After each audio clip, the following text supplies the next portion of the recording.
Morphemes are of two types, free and bound. I will add something exciting to them and show you the different words, their structures and their placements while explaining it. There are many words used by the combination of two words, but when we separate them into two words, we have to see that whether the words are free morpheme which has meaning or bound morpheme which has no meaning. For example, I will show you the three words used in English. Number 1 is basketball. When we separate into two words, the first is basket, which generally used to refer to something round in shape. The second word is ball, which also has its own meaning. Together they make a compound word basketball, which describes a game.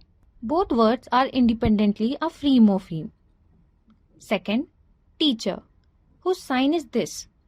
When we separate them into two parts, teach plus er.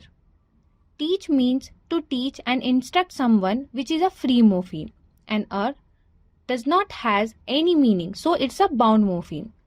Together it becomes a teacher, a person who teaches. It's combination of free and bound morpheme. Third, unhappy, which means being sad. When we separate this word into two parts, first word is un, which does not has any meaning and is a bound morpheme. But the second word happy has a meaning and it is a free morpheme. Together its meaning changes. Now let's revise them. When we separate a word into two meaningful words, both words are free morphemes. They together change into another meaningful word. It is only focused when the words are separated.